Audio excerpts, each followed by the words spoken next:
les turfeuses, salut les turfeurs. Bienvenue pour un nouveau pronostic de Benoît Requin. Merci pour vos likes, pour vos commentaires. N'hésitez pas à vous abonner pour recevoir tous mes pronostics tous les jours. Et n'hésitez pas à rejoindre ma communauté pour avoir accès à tous les tickets pour la course du Quintet. Ok, place au pronostic du Quintet du mardi 5 janvier. Direction Paris-Vincennes pour le prix de Poitiers. 3 attelés, 2700 mètres, 16 partants. Réunion 1, course 1, indice de confiance 3 sur 5. Assisterons-nous à un quintet à l'endroit ou un quintet à l'envers? Les deux scénarios sont possibles, on va voir ça ensemble. Cette vidéo, je la tourne avant l'arrivée du quintet de ce lundi, je reviendrai dessus demain. Je compte sur vous pour soutenir la douce chaîne Mairie Nova et je vous ai mis son logo petit oiseau à la fin de la vidéo. Pour le niveau Yo-Yo Total VIP, depuis le mois d'octobre, on a atteint 48 832 € de gains. Pour tous les autres pays qui n'ont pas encore accès au bouton rejoindre et au niveau Yo-Yo Total VIP, donc les amis, ça sera pour bientôt. Donc avec mon site internet qui sera, j'espère, bientôt, bientôt opérationnel. Donc là, c'est pour bientôt. Je vous tiens au courant dans tous les cas. Dès qu'il est prêt, je vous tiendrai au courant. C'est pour très bientôt, on l'espère. Le niveau qui donne accès à tous mes tickets pour la course du Quintet, c'est le niveau Yo-Yo Total VIP par le bouton rejoindre. N'hésitez pas à rejoindre ma communauté et vous récupérez tous mes tickets dans l'onglet communauté. Ok, c'est parti, on commence les pronostics et on commence avec le numéro 1, Derby du dollar. Il vient de renouer avec les bonnes performances en s'imposant au trot monté. Là, il est de retour au trot attelé et ferré. En étant bien sûr le moins riche de la course, bon, on demande à voir. On écoute Sylvain Roger. Derby du dollar reste sur une très belle victoire au trot monté. Physiquement, il est au top. Malheureusement, l'état de ses pieds ne me permet pas de le déférer. Dès lors, il est évident que sa tâche se complique. Cette sortie lui permettra de se maintenir en forme en vue d'un prochain engagement sous la selle. Le numéro 2, Baron Daidou. Il a la pêche. Il vient de remporter sa dernière course et à presque 80 contre 1. Il monte un petit peu de catégorie, mais il va encore vendre chèrement ses chances. On écoute Cyril Chenu. Baron Daidou m'a fait vraiment plaisir lors de sa dernière sortie victorieuse, car il n'avait pas gagné à Vincennes depuis plusieurs années. Depuis, j'ai préféré attendre ce prix de Poitiers. Au travail, il est toujours aussi bien, il est capable de démarrer, il faut ensuite lui cacher l'effort et il possède 400 mètres vite. Le numéro 3, Crescendis. Elle a maintenant 3 courses dans les jambes et sera pieds nus pour ce rendez-vous. Il y a de la revanche dans l'air. On écoute Jean-François Senet. Crescendis a bien tenu sa partie dernièrement dans un lot bien composé. Elle a désormais 3 courses dans les jambes après un break et me paraît revenue à un bon niveau. Même si elle fait partie des moins riches, l'engagement reste correct. Il y a 2 ou 3 clients, mais une place est à sa portée.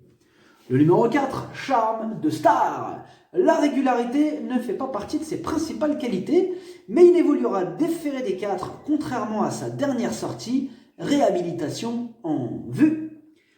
On écoute Jean-Marie Monclin. Charme de Star a suivi le dernier coup.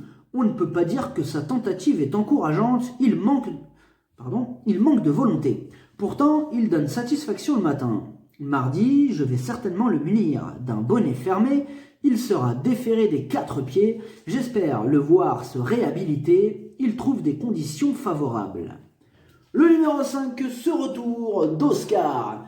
Il a prouvé sa compétitivité dans des lots mieux composés. Ce mardi, il a les moyens de remettre les pendules à l'heure.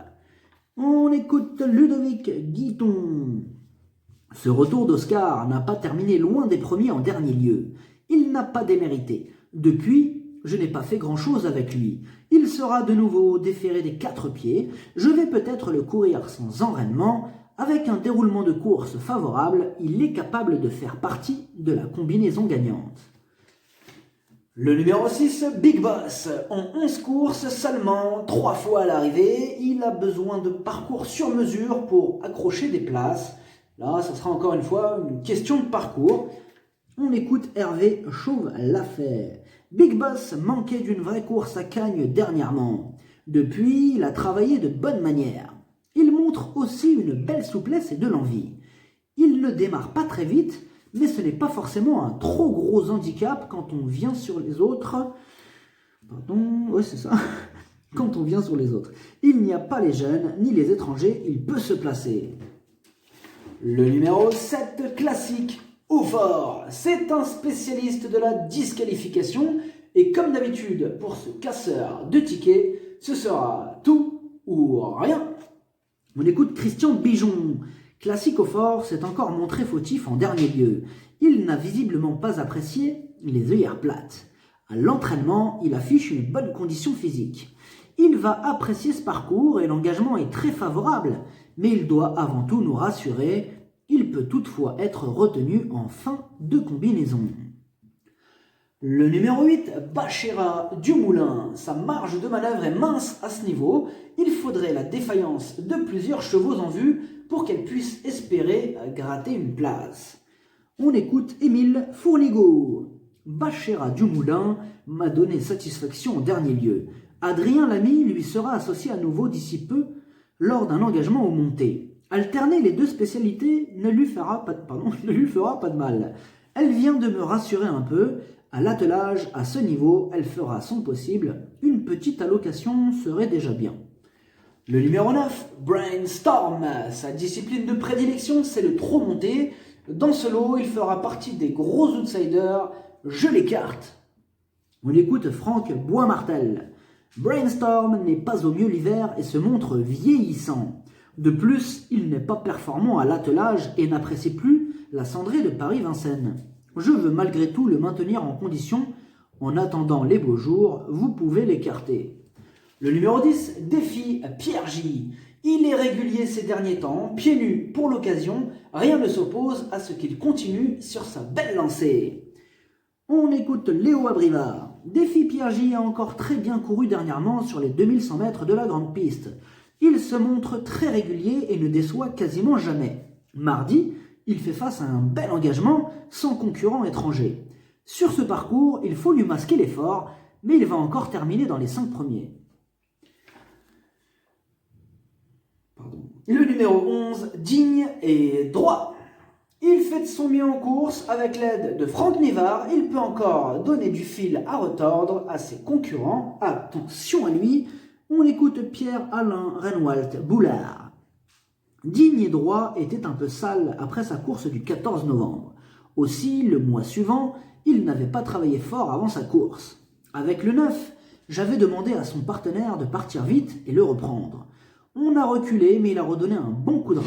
Dexter Château est le cheval à battre, mais il peut finir sur le podium. Le numéro 12, Dollar Soyer. Il a déjà fait l'arrivée dans des lots mieux composés.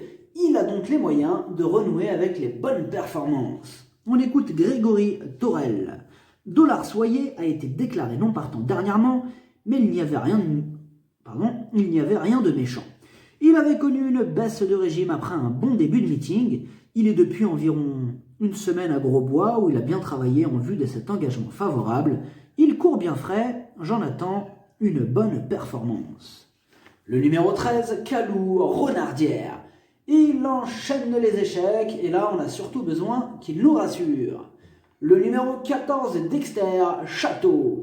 Ses 3 dernières sorties sont excellentes. Il tourne autour du pot. Dans ce lot, la victoire lui tend les bras. Il s'annonce redoutable. On écoute encore Christian Bijon. Dexter Château se montre irréprochable depuis le début du meeting. Il n'a été devancé que par de très bons chevaux. Mardi, il bénéficie d'un engagement idéal et n'a que des vieux Français à affronter. Il est toujours au top et j'avoue que le lot est moins bien composé qu'en dernier lieu. Il mériterait de trouver son jour. Le numéro 15, Cyriel Datome, du pour et du contre. D'un côté, il a remporté sa dernière course en Belgique et il sera confié à Johan Le Bourgeois. Mais de l'autre, il restera ferré. Mais attention, à l'issue d'un parcours sur mesure, il peut jouer les troubles faits. Méfiance. On écoute Bart de Grave. Cyrielle d'Atome est bien le matin. Lors de sa dernière sortie à Paris-Vincennes, son partenaire n'a pu le mettre en dedans dans le premier tournant et il a fallu reprendre. Il était trop loin pour revenir. Il a bien fait à Mons à 2 reprises depuis. Il est prêt à faire de son mieux et peut prétendre à une place. Le numéro 16, Crêpe de Satin. C'est la plus riche de la course, mais elle ne cesse de décevoir. Après 3 essais infructueux au trot monté, elle retente sa chance au trot attelé. Elle intéressera des amateurs de champ réduit. On écoute Stéphane Provost, comme vous préférez, Provost. Crêpe de Satin est arrivée à l'écurie depuis peu de temps. De conditions, elle me paraît très bien. Pour son retour à l'attelage, elle dispose d'un engagement sur mesure au plafond des gains. Elle n'a pas de marge, mais va se donner à fond. Elle devrait démarrer, puis patienter. Si tout se passe bien, elle peut se placer. Le pronostic, ça donne 14, 3, 11, 10, 12, 2, 15, 5. Cheval de complément le 4. Si jamais il y a un autre nom partant, et ça peut arriver, le 6. Merci d'avoir suivi cette vidéo. N'hésitez pas à vous abonner pour recevoir tous mes pronostics tous les jours. Et n'hésitez pas à rejoindre ma communauté pour avoir accès à tous les tickets pour la course du Quintet. À jouer avec modération. Bonne chance. Choupez-le moi. Ciao.